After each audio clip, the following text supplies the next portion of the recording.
খবৰ লৈ আহিছো এটা বিশেষ সম্প্ৰদায়ৰ লোকে খিলঞ্জীয়া লোকসকলক আক্ৰমণৰ লক্ষ্য কৰি লৈছে আৰু এই বিশেষ সম্প্ৰদায়ৰ লোকসকলকে সন্তুষ্ট কৰিবলৈ লাগি আছে কংগ্ৰেছ দল কিন্তু এই মন্তব্য কৰিছে পীযুষ হাজৰিকাই এই মন্তব্য পীযুষ হাজৰিকাই কাক উদ্দেশ্য কৰি কৈছে আৰু কিয় কৈছে আমি টাইমিটৰ প্ৰতিগৰাকী দৰ্শকলৈ সবিস্তাৰে লৈ আহিছো এই বিশেষ খবৰটো বৰ্তমান সময়ত দেখিবলৈ পোৱা গৈছে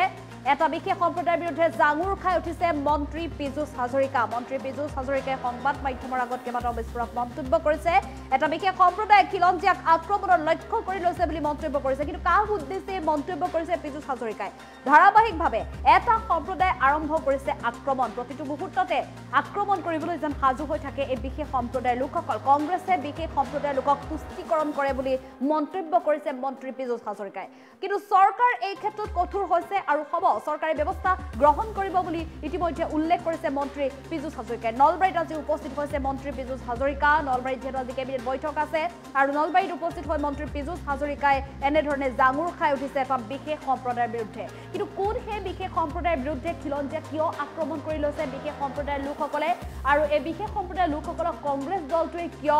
তুষ্টিকৰণত নামি পৰিছে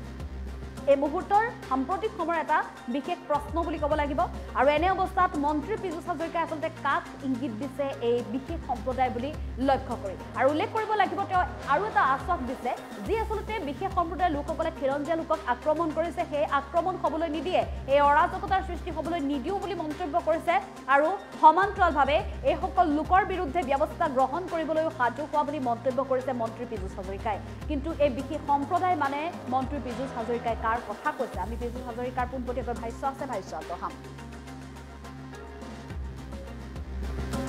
অসমত বেয়া পৰিৱেশ হৈছে পৰিৱেশ কৰিবলৈ বিচাৰি আছে আজি হয়তো হিমন্ত বিশ্ব শৰ্মা ডাঙৰীয়া অসমৰ মুখ্যমন্ত্ৰী নাথাকিলে আৰু বেয়া কৰিলে হয় কিন্তু ইয়াতকৈ বেয়া হ'বলৈ নিদিওঁ চৰকাৰ এই ক্ষেত্ৰত নিশ্চয়কৈ কঠোৰ হ'ব কিন্তু অসমৰ মানুহে অলপ বুজিব লাগে যে কংগ্ৰেছৰ নেতা কৰ্মীসকলে বিশেষ সম্প্ৰদায়ৰ ব্যক্তিসকলক তুষ্টিকৰণ কৰে তেখেতলোকক সহায় কৰে তেখেতলোকে এই কামবিলাক কৰিলেও গৰিহণা নিদিয়ে আৰু এই কামবিলাক কৰিলে ইনডিৰেক্টলি তেওঁলোকে উদগনি যোগায় ডেফিনেটলি ভাবে যে নৰ্মেলি ক'ত জিকিছে নগাঁৱত কংগ্ৰেছ জিকিছে আৰু ডুবুৰীত জিকিছে এই বিশেষ সম্প্ৰদায়টোৰ যিহেতু তাতে সংখ্যা বহুল তাতে জিকিবলৈ সক্ষম হৈছে কিন্তু কাকতালীয়ভাৱে যিহেতু যোৰহাটত আমি হাৰিলোঁ এতিয়া এই বিশেষ সম্প্ৰদায়ৰ ব্যক্তিসকলে ভাবিবলৈ আৰম্ভ কৰিছে যে অসমত কংগ্ৰেছ চৰকাৰ আহিব অসমত কংগ্ৰেছ চৰকাৰ আহিলে আৰু কৰিম আৰম্ভণি কৰিয়ে দিলোঁ কি কৰিম আৰম্ভণি কৰি দিলোঁ গতিকে এইটো তেখেতলোকে অসমীয়াক ধাৰাবাহিকভাৱে খিলঞ্জীয়াক ভাৰতীয়ক ধাৰাবাহিকভাৱে আক্ৰমণ কৰিব বিচাৰিছে আমি ইয়াক হ'বলৈ নিদিওঁ আমি ৰাইজক সতৰ্ক হ'বলৈহে অনুৰোধ কৰিছোঁ চাওক অসমত বেয়া পৰিৱেশ হৈছে পৰিৱেশ কৰিবলৈ বিচাৰি আছে আজি হয়তো হিমন্ত বিশ্ব শৰ্মা ডাঙৰীয়া অসমৰ মুখ্যমন্ত্ৰী নাথাকিলে আৰু বেয়া কৰিলে হয় কিন্তু ইয়াতকৈ বেয়া হ'বলৈ নিদিওঁ চৰকাৰ এই ক্ষেত্ৰত নিশ্চয়কৈ কঠোৰ হ'ব কিন্তু অসমৰ মানুহে অলপ বুজিব লাগে যে কংগ্ৰেছৰ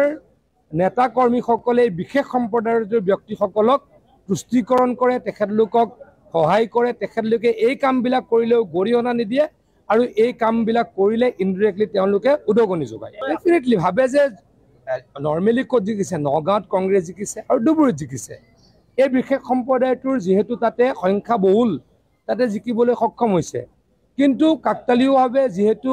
যোৰহাটত আমি হাৰিলোঁ এতিয়া এই বিশেষ সম্প্ৰদায়ৰ ব্যক্তিসকলে ভাবিবলৈ আৰম্ভ কৰিছে যে অসমত কংগ্ৰেছ চৰকাৰ আহিব অসমত কংগ্ৰেছ চৰকাৰ আহিলে আৰু কৰিম আৰম্ভণি কৰিয়ে দিলোঁ কি কৰিম আৰম্ভণি কৰি দিলোঁ গতিকে এইটো তেখেতলোকে অসমীয়াক ধাৰাবাহিকভাৱে খিলঞ্জীয়াক ভাৰতীয়ক ধাৰাবাহিকভাৱে আক্ৰমণ কৰিব বিচাৰিছে আমি ইয়াক হ'বলৈ নিদিওঁ আমি ৰাইজক সতৰ্ক হ'বলৈহে